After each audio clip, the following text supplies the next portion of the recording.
So today I will be shortly talking about the use of Bayesian optimization for autotuning of controllers for the control of the heat pump systems that we have at Nest. So I will show you also some simulation and experimental results. So as Philip mentioned, I'm a postdoc in the Urban Energy Systems group at Empa, and I would just love to quickly guide you through a little bit broader actually scope of our work. So I work in this laboratory under the we research under the larger topic of urban energy systems.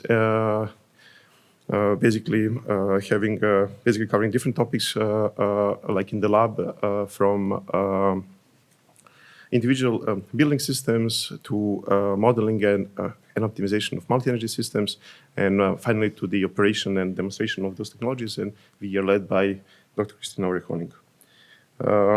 I'm part of the last group dealing with the operations of building, and as a team dealing with operations of building, we are very happy to have just across the actual street at our campus to have the one of the largest energy demonstrators and smart building technology demonstrators in Switzerland, the Nest building. So the Nest building is a vertically integrated neighborhood where different units are actually plugged in between those slabs and are organized by basically around a specific topic. They are typically proposed by some research institutes, and for instance, we can see here that we have different office buildings. We have also residential buildings, a spa center, a unit basically showing basic results on circular economy. And basically, what is unique here that this building serves as an innovation platform. So not only researchers but also companies can actually test their products before those projects are released to the market.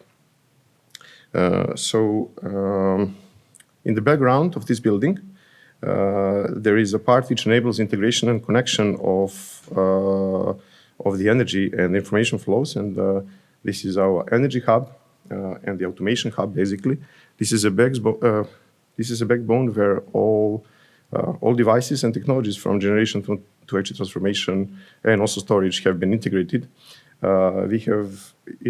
Overall we have more than 200 actors, more than 600 sensors, and we collect data, like more than 1,000 data points, basically, are collected over several years in the past, basically.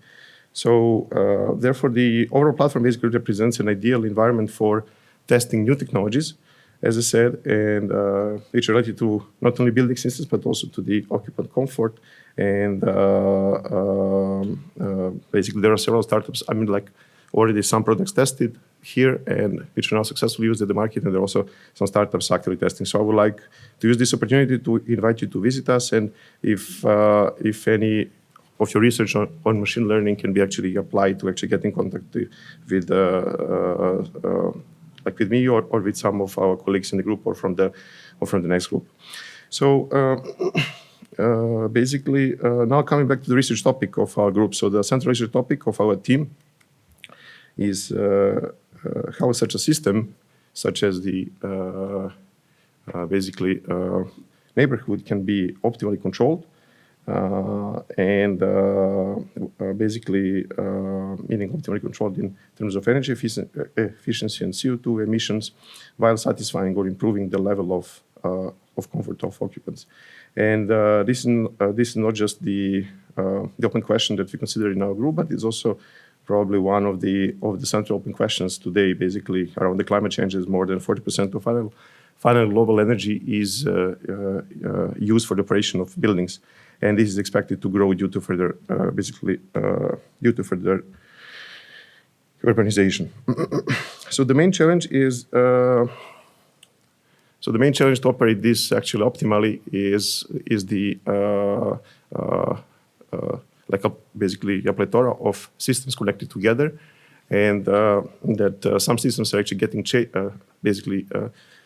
some systems get exchanged over time. The other are aging. There could be some faults. So the overall dynamics of such a system is very interesting. I mean, it's very complex and it's a very interesting problem. and hasn't been solved completely in the practice yet. I mean, there are standard, like basically the operation of mostly today is actually suboptimal performance of such systems. Basically, the reason is that there are hundreds of control loops which are running behind here at different levels, and most of them are still based on actually classical control approaches, such as very simple, basically rule-based control, or basically proportional integral derivative that I'm sure that most of you here actually know about. So in terms of rule-based control, that there are only 2 degrees of freedom, basically setting actually those 2 temperatures, where for instance in the heating control problem, they will switch on and off based on the threshold limits around some set point, oscillator around set point. In the PID is a little bit more sophisticated. It has 3 degrees of freedom, so it allows a control expert to actually fine-tune this. But in most of the cases, this tuning is done manually, is done by a control expert at the time of the commissioning of the building or of the other systems, and then it's left as it is. So over time, if something changes in the system, there is suboptimal performance. In order to prevent this, or basically to provide better performance, researchers and also we look at the auto-tuning of controllers, meaning how can we automatically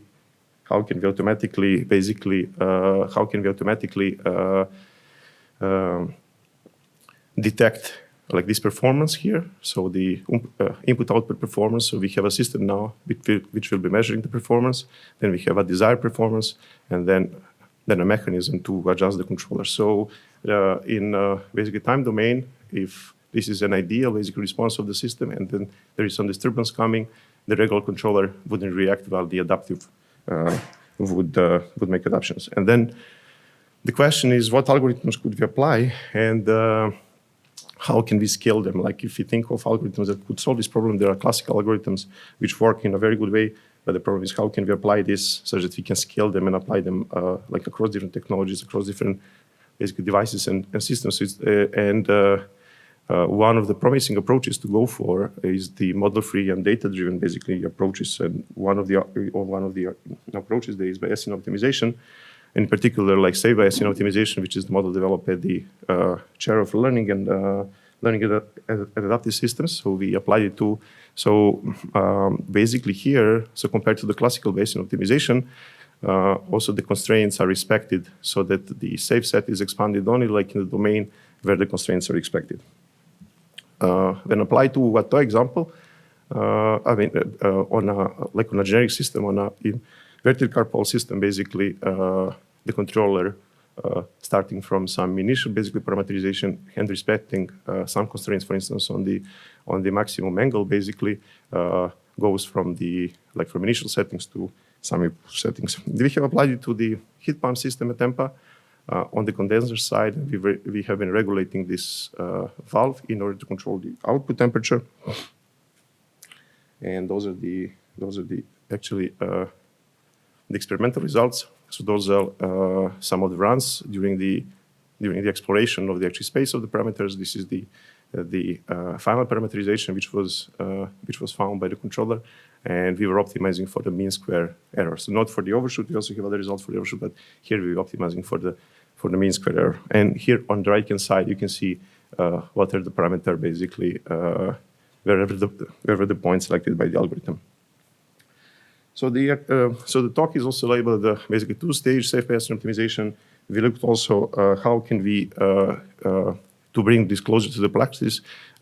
Typically, control engineers are interested in some minimum performance satisfaction before finding the actually final performance.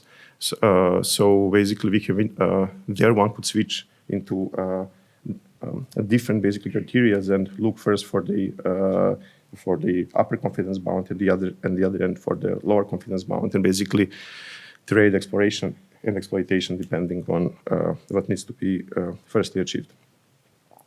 So to conclude, safe opt-in, in our opinion, is a promising approach for wider adoption of auto-tuners. Two-stage approach, which I briefly just presented here, basically provides freedom to practitioners to get information about basically current state of the performance, but also like being able to actually switch, like choose between actually whether to select first speed versus finding the global optimum. The issue in general is the number of samples of Bayesian optimization needed for the controller with two parameters, for the controllers basically to optimize more than two parameters. This goes beyond 100. So in the future work, or we already started basically looking into other approaches and comparing basically with the classical approaches we are currently doing long-term experiments and also looking how this would transfer to other heat pumps that we have and other systems at Empa.